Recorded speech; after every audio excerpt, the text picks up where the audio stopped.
On Brands Talk, a show to help you develop and grow your brand in a more authentic and sustainable way locally and globally. Whether it is about your personal brand or company brand, your product or service level brand. My name is Brigitte Bukowski and everyone calls me Bridget. I'm the founder and owner of Bridget Brands, a branding strategy boutique. I help my clients craft meaningful strategies that effectively elevate their brands to unleash their full potential to shine. So let's get started and dive with me into the world of brands. I'm really excited to have Mark Snyderman on my show today.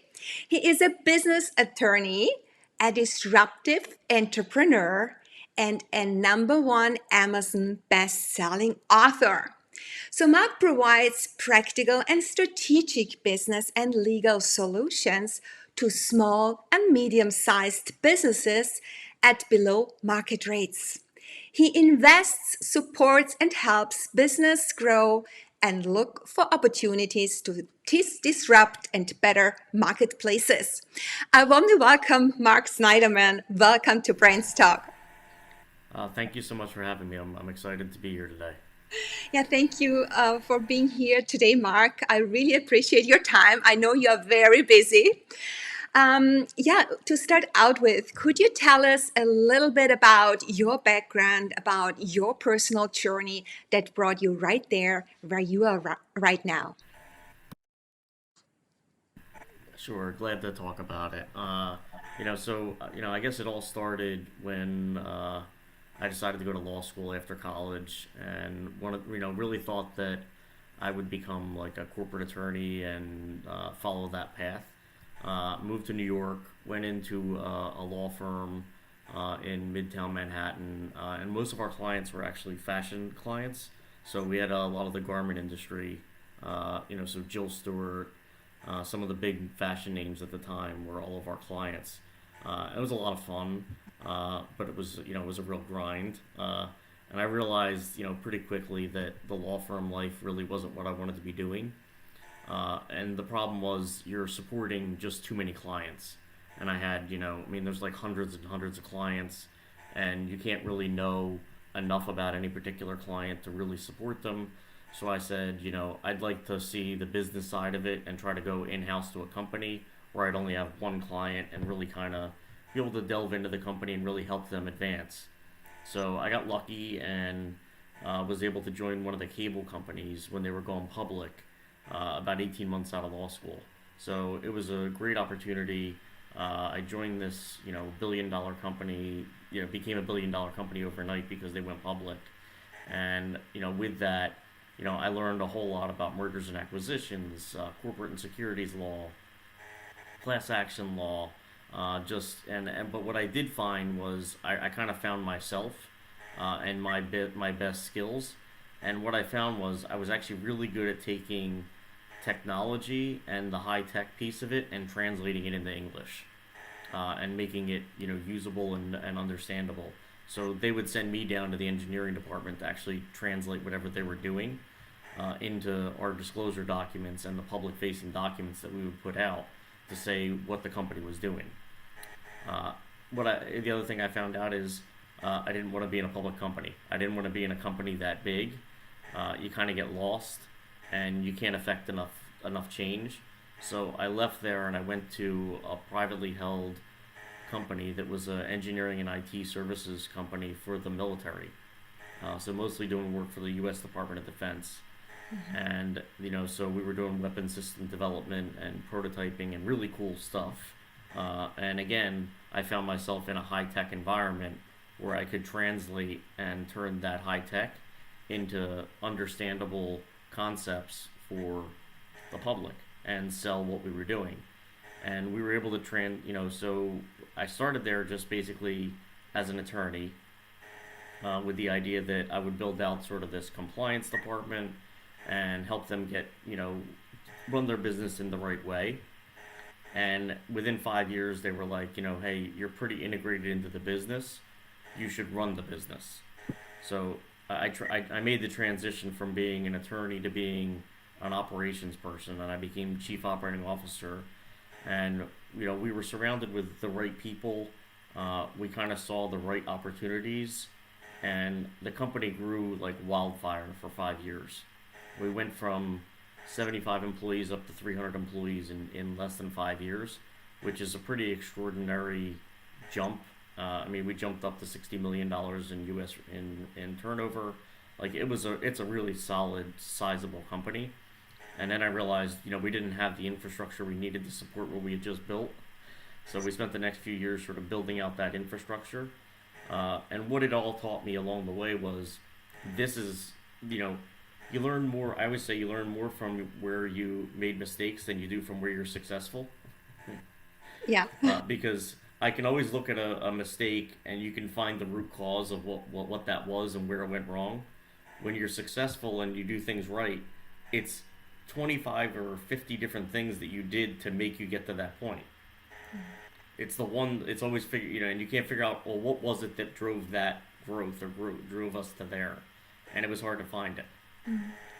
So the failures are easier to pinpoint. So I left. I grew that company. I kind of got to a point where it wasn't, we had a difference in opinion as to where we were going to go going forward between the owners and myself, and it was a mutual decision to say, you know what, I'm going to go do my own thing, and still support the company. So I still support that company to this day. I started my law firm 5 years ago, and I still support them as part of my client base. Uh, That's wonderful. That's a great story. And you have mentioned, yeah, you started your own law firm around 5 years ago, right? So you were owner and president of Snyderman Law Group. But not only that, you're also involved in different kinds of other companies as a founder and CEO, let's say CEO of Apollo Line Group, and also the founder of the Virtual Cocktail Club, and so on. So I think you need to go deeper into that. But first, let's talk about the Snyderman Law Group. So, what is your main business actually? When it comes to Snyderman Group, what you're doing exactly, and why did you start it in the first place? So, what is your vision? And then yesterday, I think you posted. You were very busy on LinkedIn. You posted a really interesting post about the Big Why. Yeah, Simon Sinek's Big Why. I think that is also something that plays into that. So, what is your big why? So, why did you start the company? What is your vision with it? Yeah, and what's your purpose? What's the right. So yeah, I mean, the law firm really became sort of, so I'll circle back to, when I first started out as a lawyer, I'm going to date myself, but it was, 1997, 98, when I was in a law firm in New York. And lawyers at that time, and I'll use a sports analogy because it's just people kind of get it. In baseball, you have what sometimes there's a utility infielder, which is somebody you can literally move around and have them play different positions for you based on whatever you need at the time. Lawyers were in the late '90s, and back in history from before the late '90s, utility infielders. You would call them in, you would bring them in, you could use them in a lot of different ways. So if Jill Stewart was one of our clients, she was a big fashion name back in the late '90s, early 2000s. When she was going to go get her new space in Soho, she called us. We would go down and help her negotiate the lease. We would actually be in the space with her, discussing what she was going to do, understanding it, and helping her in that way. Now, nobody would do that today. Like you would never see an attorney be brought in to go help their client look at a space because nobody wants to spend $600 or $700 an hour for that attorney to be doing that. It makes no sense. And all I kept saying, and so now attorneys have moved to a point where they're not infielders, they're not even in the outfield, they're not even in the game. They're just relief pitchers, or they're in the stands watching. And why did that change? So I tried to figure it out when I wanted to start the law firm and say, well, what changed in the practice that made it so that you know people aren't using attorneys in the same way? And really, what it is it's kind of it's a twofold piece. One is, the cost of it, and the cost has gotten completely out of hand. billable hours that are written at 6/10 of a, they write in, every 6 minutes they're billing something. So every email that they send, they're going to put down 6 minutes of time at $700 an hour. It's still it's a $50 or a $75 or $100 email. And when you see that bill as a business owner, you say, I'm not calling that. I'm not doing that. That's ridiculous. Yeah. And it just takes the whole incentive to call your attorney out of it. So you go to Google, you find a way to answer a question. You just avoid. So attorneys become just firemen or firewomen. They're just putting out fires all the time. They're not being proactive. So the thought was, how do I change the model? How do you disrupt that? And the only way to disrupt it is to get rid of the cost, right? I don't need a big, huge office. I don't need 50 people working for me. I'll use technology because attorneys are traditionally afraid of tech. They don't like it. They don't want to use Slack. They don't want to use messengers or project management systems, or they don't use any of this kind of tech. So I switch the model around and say I would do it that way. And the other thing you have to do is you have to get rid of the concept that kids can come out of law school making $200,000 a year when they don't know how to do anything. Like it's an unsustainable model. So you have to disrupt it from the bottom up. So the thought was, if we made it a subscription model, you could make it affordable for small and mid-sized businesses. So it's a monthly fee, right? So the clients pay a true flat fee, and it doesn't matter if they call me 5,000 times in the month or 5 times in the month. They're paying the same amount, so they know what the amount is that month. And some months it works really well for me, financially. Some months it doesn't. But as a whole, I'm providing the service that I want to provide to the people that I want to provide it to, which is the underserved community in the legal now, because they can't afford it, is small and mid-sized businesses. Yeah, so this is a very innovative approach and very much going with the zeitgeist. Yeah. So hmm you also state on your website, I think, what we are different is we hustle. So what do you mean by that exactly? What is your perspective on we are different, we hustle? So, it's a good question. The difference is really that, you know, I go to my clients and I'll go wherever the work needs to be done. I don't require, so all law firms are traditionally these big monolith buildings, right, with giant offices and, big, huge conference rooms that overlook the city. So they want everybody to come see how great their office is. I took the opposite approach and say, why would I make the client come to me? I should go to the client, right? Why? I can do other things on my way there. I can take calls. And when I get there, I can be there doing the work that they need done and help them. And they don't need to pay for me to have a big office. They could care less. So I'm always, before COVID, I was out and about all day, every day, right? Yeah. All over the place. So my hustle now is a little different. My hustle is that I will work from 7 in the morning until 10 at night. And I do that pretty much every day. Oh, wow. So you're helping your clients every day. What are their major pain points? So how do you support them grow? What are their gains? So what is the desires are you that you're satisfying? What is the transformation that you're helping them with? It kind of depends on the client, right? I mean, everybody's in a different phase, and one of the things you find as because I have started my own businesses, I've run a decent sized business, and I've been in a business that was 500 million up to a billion. So I've pretty much seen from the inside every kind of range of business, and every business has inflection points along the way, and it is very different. A $0 to $1 million business is a completely different business than a 1 to 5 or 1 to 10. And that 10 to 50 is a totally different sector of your life. So really it becomes identifying where are they at in their growth phase and helping them understand these are the things that are most important right now. So, for a one to, everybody wants to be, you want to know you have processes, you want to have, plans and process and all this stuff. And, and anybody that's been in a bigger business, you know that without process, you have nothing, right? But when you run a $0 to $1 million business, you don't need that much process. There's not enough people, and you're going to spend too much time worrying about making sure you have all these processes down when you should have just been selling. Right? When the number one thing you needed to do was just get customers. So it's really a matter of helping the company understand where they at in their growth phase, what phase are they at in their life, and helping them pinpoint where should they be focused at that time. And as the lawyer, plus strategist, right? The lawyer side of me is giving them, here's the risks that we're looking at right now. How do we mitigate those risks so that we can move the business forward? And the risks change as well as you get bigger. Your risks are totally different. The more people you have, that becomes your number one risk.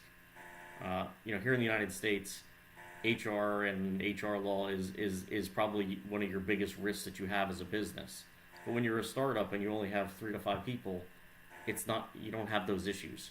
But when you get to 20 people and 50 people and 100 people, the issues start to pile up across, and then you're crossing state lines, and we have different state laws all across the United States. The United States is a really different. People think it's a very easy place to do business because we have a free market and all this great stuff, but it is a very complex place because it is so different state to state as to what you're doing and what kind of business you have. You do business in California, it's a completely different world than doing business on the East Coast, because California's regulations for their employment regulations are so heavily favored to the employee that it's a really tough place to do business. I'm sure you saw that Elon Musk moved the Tesla Gigafactory from California to Texas. Why did he move it? It wasn't because he doesn't want to be in California. It wasn't because he doesn't like it there. He moved it because of the employment laws. Yeah. It's not favorable for a business his size that's running, a lot of, light industrial factories and industrial factory workers. He had to move, to get better law. That's what he did. Okay. Wow, that's so interesting. I mean, we could go very deep into that, but I want to know Yeah. different sides of you, Mark, and I think also the audience. I want to circle back to you are also the founder of the Virtual Cocktail Club. So, is this the lawyer side of you, or what role are you playing in there exactly? No, it's definitely not the lawyer, right? It's much more the entrepreneur that's sort of it was bottled up for many years. I started out when I started working when I was probably 8 years old for my dad. My father was a sort of a serial entrepreneur in the automotive industry. We had everything from auto parts stores to uh, used car dealerships, new car dealerships. We were doing everything. And I started working in his auto parts store when I was probably 8 years old. And I think by 14 or 15, I had my first business with my brother. We were detailing cars, and we had a totally innovative approach to how we were gonna do the business. My father had a dealership, so we put flyers up all over the neighborhood, and we would pick people's cars up in the morning, drive them to the dealership, get them cleaned and detailed out, and then bring them back. So it was like a full service. But this is like in the 1980s, like late 80s, early 90s. Nobody's doing this kind of that kind of customized service for people. And I always look back and I say, wow, we should have kept that business. That was a really good business. But I have a desire always to look at, I call it white space. And what I mean by white space is, when you're looking at a whiteboard and you start to draw like competitors or who's doing what. There's all this space that just exists. And you say to yourself, well, shouldn't I be able to work in there? Why do I want to work in the same box as everybody else? Yeah. There's always a way to do something that's sort of in between it. And Yeah. it may not be the biggest idea.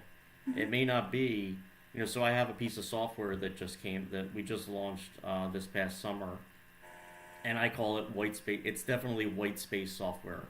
It's a very small niche area of business process for a customer base that I know very well because it's the same industry that I came out of, right? And what did we do? We just kind of looked at the send where are they missing components that would help that business drive forward. So I just sort of pick off that component and say we'll just build that. It may grow. We have visions. We could grow it into the other pieces, but why start there? Why not start in an area where where people Ex- just aren't? Exactly. It's kind of a blue ocean strategy or finding the Exactly. gap that you can fill and provide value for Yeah. everyone in these value chain activities, whether it's vertical, horizontal. Yeah, Yeah, it's that's exactly great. blue ocean, red ocean. Yep, you got it. It's just my own name for it. Yeah, it's your name. Good. So, So let's. virtual cocktail club. I guess I didn't answer your question. Yeah, I mean, right, Uh, exactly. yeah. So where does it come from? So it came from the concept that before COVID, I traveled a lot. Right. I mean, Yeah. I was traveling, 25, 30 weeks a year, all over globally, mostly domestic, but some global travel. Mhm. And I love cocktails. I like, cool cocktails, stuff that people come up with neat and different cocktails with different concoctions and whatever they want to do. So I have a thing that every time we would go to a city, I'd find, a speakeasy or a number one or a highly rated cocktail bar, and I would go try something. And one of the things I missed was not just the cocktail, but the conversations at the cocktail bar. You meet interesting people when you're out and about on travel, and I like to talk to people and see what their story is and where are they going and what are they doing. And, I missed it.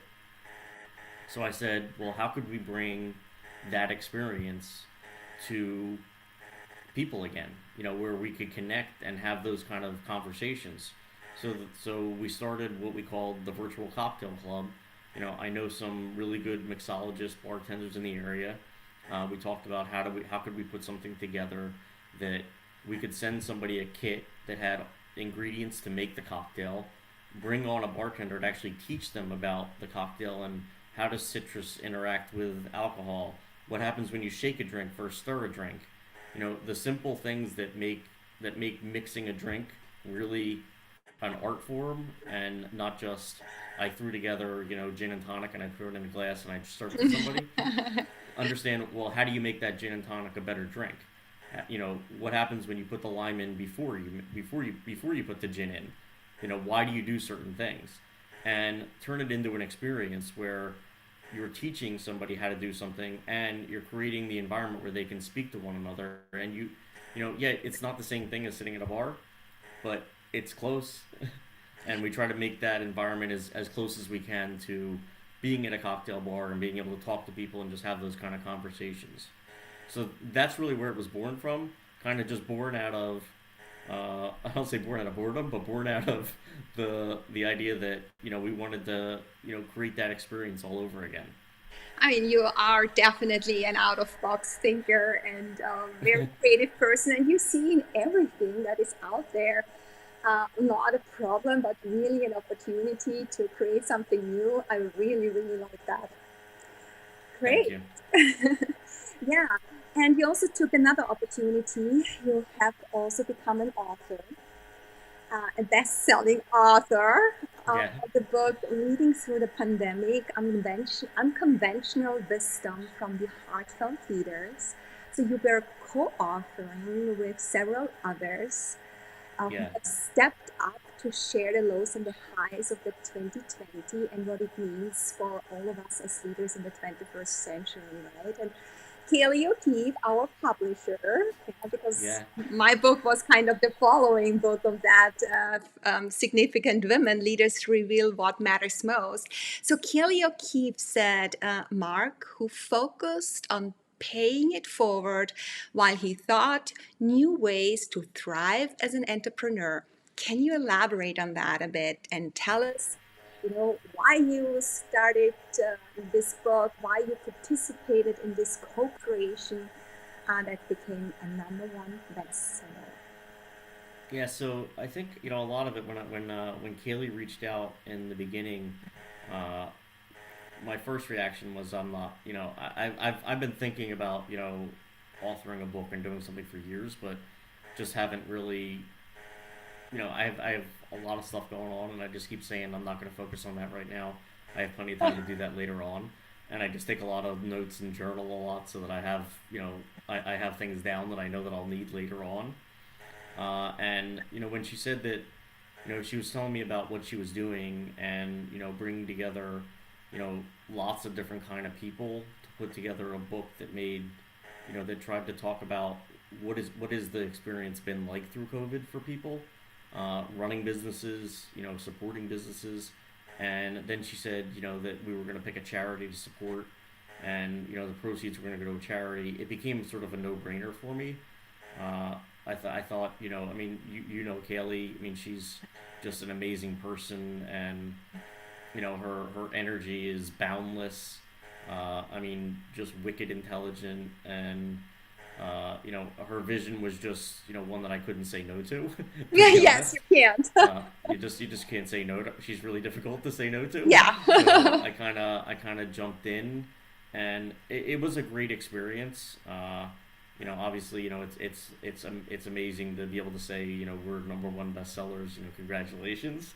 But it's more the experience of it, and being able to tell a story in the chapter that you hope resonates with people, and they understand sort of how did you there was more than just the story of the story of Mark, whatever.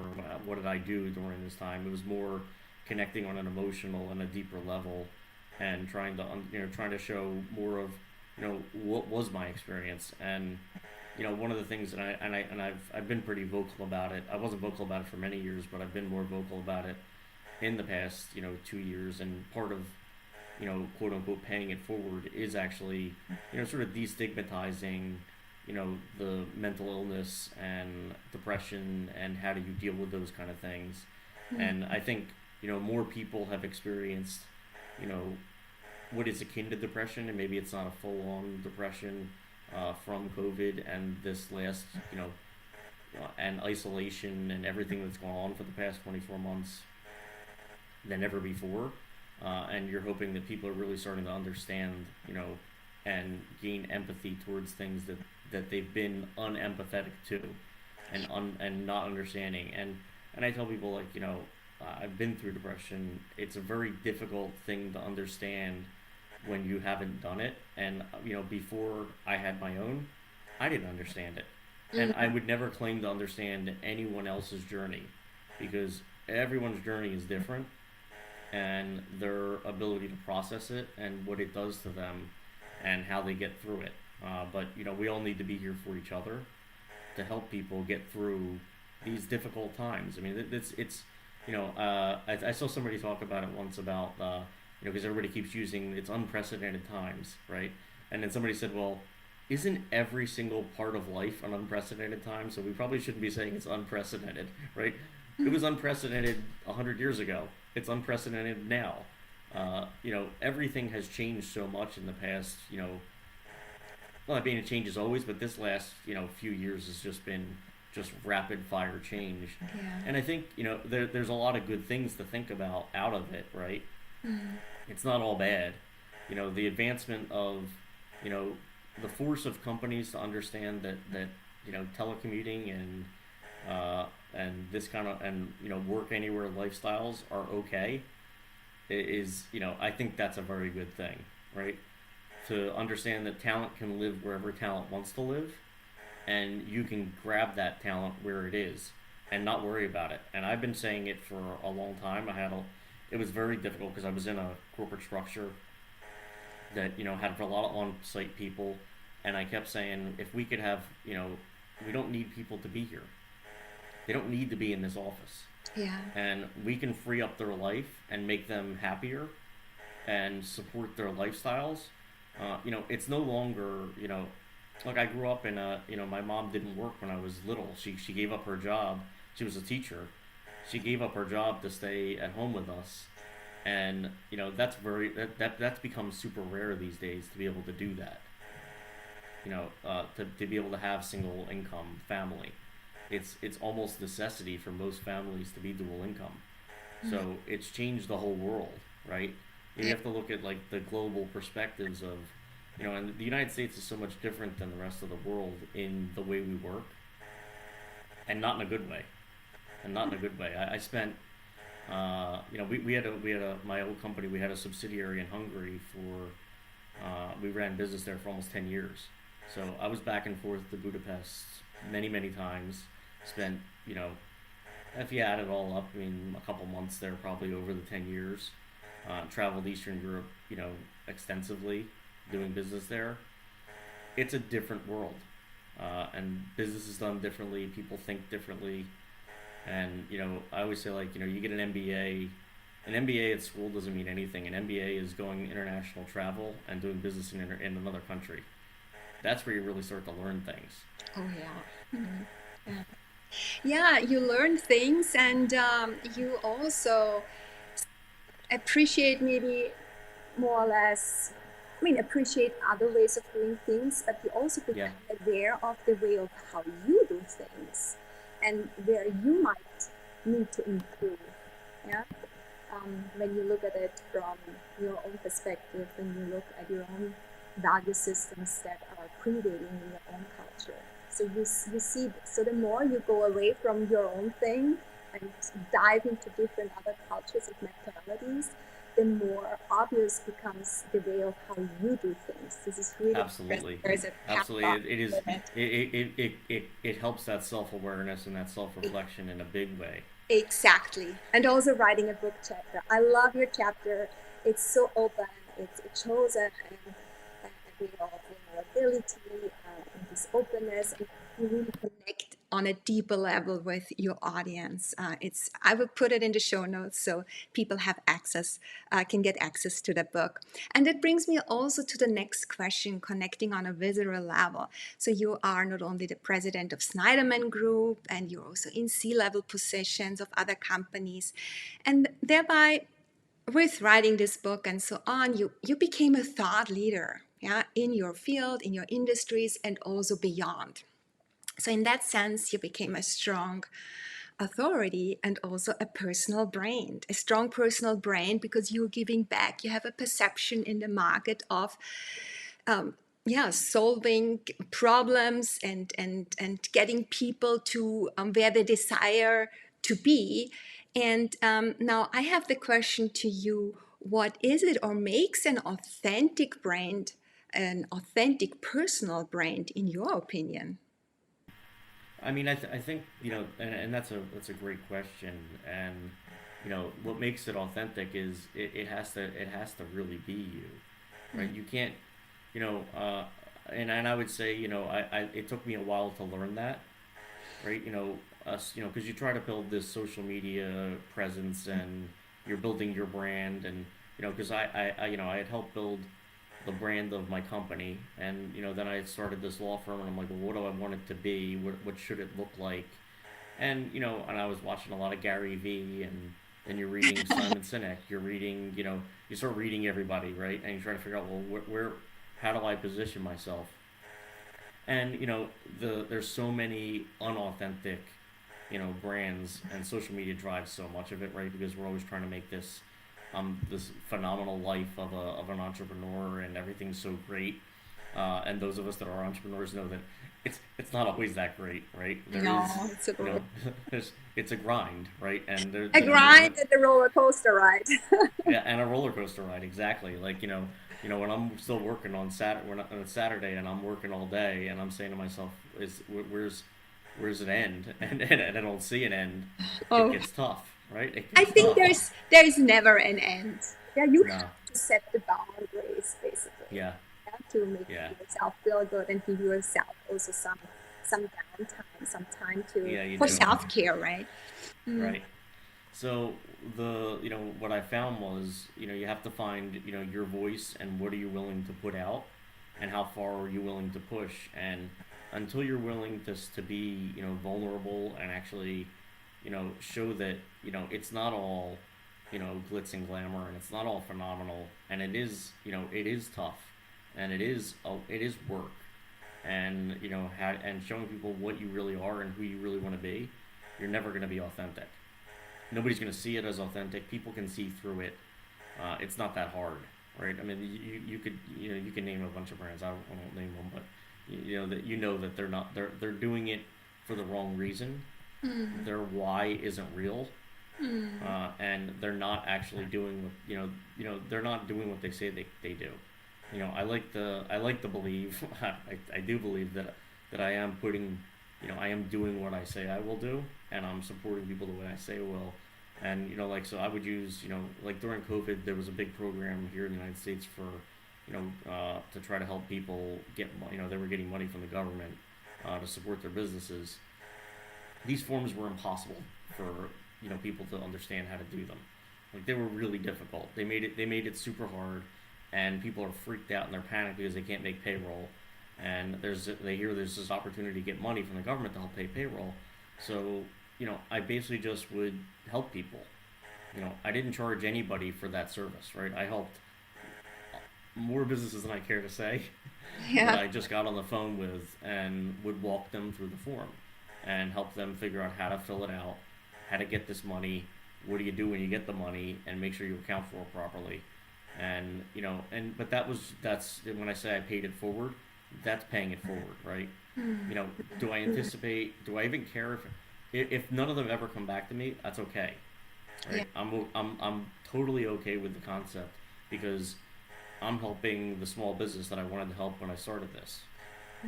So and all the other businesses that I start up, I mean, they're interesting to they're very random, right? In term, you might look at it and say that's a very random set of concepts that you have, but to me, it's all tied together in just finding ways to make things better, Yeah. and and do and have fun at the same time. I mean, you can't if you're not enjoying it, don't do it. That's a rule. Like And that's a hard rule. exactly. It's about staying true to yourself and what your values are, and you obviously do that because I follow you on LinkedIn and whatever you post and share. It's I see that really comes from your heart. It comes from you, so you are perceived as being your true you. Yeah. So you do an exceptional job on your branding, from my perspective, and I appreciate that. I mean, it's a lot of work. yeah, I mean, it is a lot of work, but it's also fun and it's also something that you're proud of. It's you. You are communicating who you are through what you're doing and also what you're doing with your company. And that's my next question. You have named your company after your own name, Snyderman. So, is there a story behind? Is there intention why you named it after your own name? Well, there's I would say it's twofold. One is I actually probably wouldn't have if my firm wasn't located in New Jersey. I probably wouldn't be named. I probably wouldn't have used my last name Oh. uh, because in New Jersey it's a requirement that a law firm has to have your names in it. Okay, got it. Like the lead the partners, they have to use names. Like you can't call it like uh, the growth firm or something along those lines, which is probably what I would have done. But in hindsight, I'm actually happy that it isn't. First of all, it builds my own. It's a way to help build my personal, brand awareness and my name. But my name is important because it's a good story. When my great grandparents came from some of them from Austria, from Lithuania, from Latvia, and when they immigrated to the United States, my great grandfather was coming through Ellis Island, and they asked, and his name was not Snyderman, right? That was not our name. That's not a real name. It doesn't exist. Our name, we don't actually know what our real name was. We've heard it was Rabinovich. It's like a Russian, like a Yeah. Lithuanian name. And they asked him what did he do for a living, and he said he was a Snyder. And a Snyder is in Yiddish, it's a tailor. Yes. So they said your name is Snyderman, and they pushed him through, and so that became our name. And I like there's something to be able to bring the name forward, and use it, as part of the brand, that is important to me from that perspective. Yeah. What an impressive story. Schneider is also in German, the word for tailor. Right. So, Yeah. hey, wow, that's really interesting. Thanks for sharing that story with us. And then I Yeah. want to circle back once more to the very beginning. We talked about failures and how much they help us leap forward and grow. Is there anything in your life on your journey that was particularly, let's say, particularly or a significant event that you had that was a detour or a roadblock on the way, and that you think, I'm glad it happened in hindsight because it helped me to grow from it. Would you like to share any of these roadblocks or detours with us? Sure. I mean, I guess there's been a couple in my career, that sort of set me on the path, right? The first one, the first major one was why I left the cable company to begin with. I had grown to a point where I was kind of supporting the general counsel directly. I had a lot of work under me, and I went to them and said, well, I'm not being paid commensurate with where I'm supposed to be. I don't have the title I should have. And the CFO of the company had made a determination that she only wanted a general counsel, and then nobody else could be called counsel. And everybody else was just sort of just an underling. And I said, well, I can't do this. I'm not going to continue to do this amount of work for this company. And the general counsel turned to me, and I'm still friends with him to this day, and he said, I can't do anything about it. You need to move on. And it was like my first instinct was, well, you need me. We've talked about how much I'm doing and how great I'm doing, and you're not going to stand, and you can't stand up and make this and fix this. You know, where's the value? How does nobody see the value? And it kind of deflates you a lot, right? So it was, how do I turn this into something else, and how do I move on?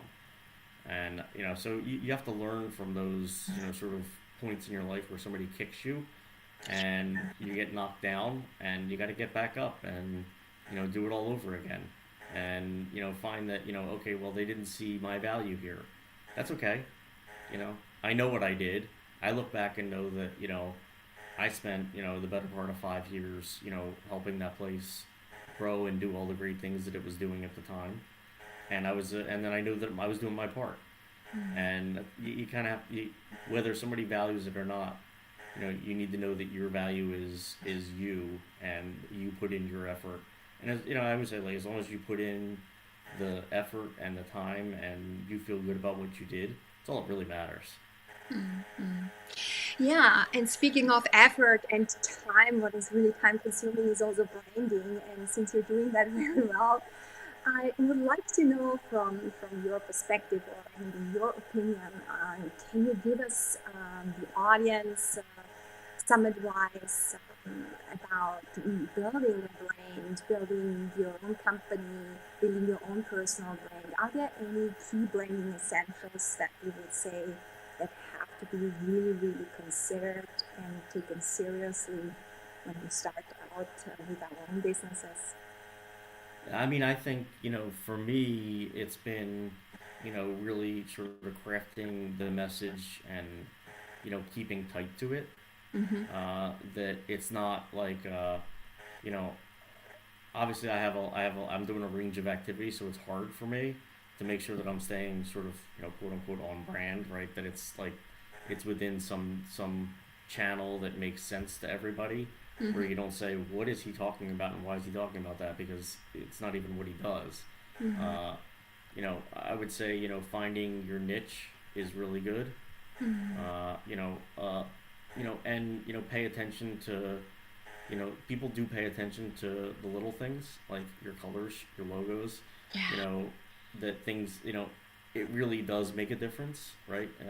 It really creates that environment. I mean, one of the things when I started the law firm was I wanted it to not look like a law firm. right? So it purposefully doesn't look like a law firm. While it has a law name, Snyderman Law Group, because I had to name it, I had this requirement. You know, I use a growth logo. I use orange, and that was all purposeful, right? Because I looked around and there was no law firms that are orange. Law firms are gray and black and blue, right? And they promote this sense of professionalism, and orange is not considered like a super professional color. It's a happy, energetic color, Yeah. right? So that's why I chose it. So I would say look for what makes you, what do you want to be different, and how do you want to stand out in a crowd, because there's so much out there, Yeah. right? And then just finding your sound and what works for you. I didn't think video was going to be something that I really wanted to do, uh, but I actually really like it.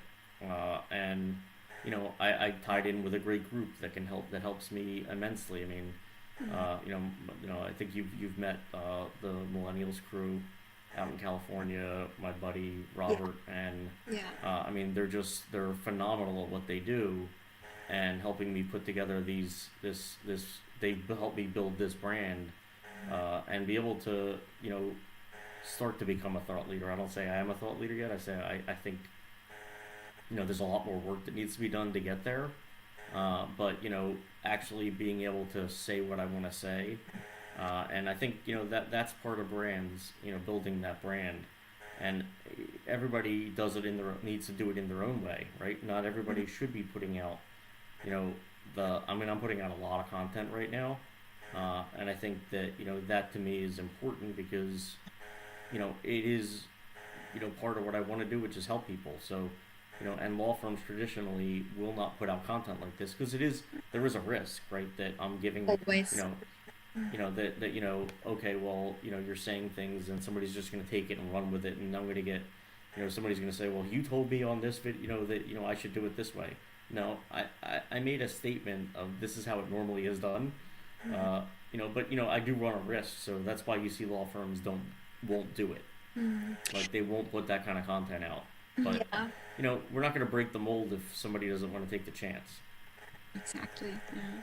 And I like the way of how you speak about your logo and your branding, because it's the tangible part of you. You speak through your colors. It's you. You Hmm. are staying true to who you are and what you want to be, and what the perception is you want to have in the marketplace. And that is important, because you are not hiding behind something else that is not directly connected to you. And through that, when you are really um, yeah, taking a stance in the society, a stance towards the world that is you, there is nothing wrong. And people who would not like it anyway otherwise. Yeah. So you cannot serve everyone in this world. Yeah? You have certain people that are going to follow you, because you speak to them, you speak to their hearts, to their minds, with your services that you're offering. And I think that makes a strong personal brand, because you're doing something good. Yeah, you're doing something, you give back something to the society, to the people here in this world that connect with you on this visceral level. Yeah. And the logos and all the brand elements, yeah, your law firm is orange. That's okay. Yeah, because it's you. It expresses what you are. Yeah. And by the way, we have that in common. I also have orange in my logo. We do, yeah, which I like. Yeah. It's So funny, like, after I don't say that I'm all of a sudden there was a big movement towards orange in the past few years that you hadn't seen a lot of orange being used. yeah, And I think your brand was probably around the same time as my brand, and we had this, like, and then all of a sudden you start saying, what, really, are they taking my color? connecting brands, right? Yeah, yeah, Colors are connecting. yeah. Also, yeah, good. So before we come to the end of our show, Mark, I would really like to do a very quick word wrap with you. Are you ready to give me quick and short answers? I'm not usually quick and short, but I'll try. Okay, right. The first one, pandemic. It's just a long, drawn out Time to be over. Okay. Leadership. Finding your why and bringing people along with you. Good. Disruptive. Finding the white space. Ah, yeah. And the law. Boring. Comes from an attorney, right? Yeah. And last but not least, brains.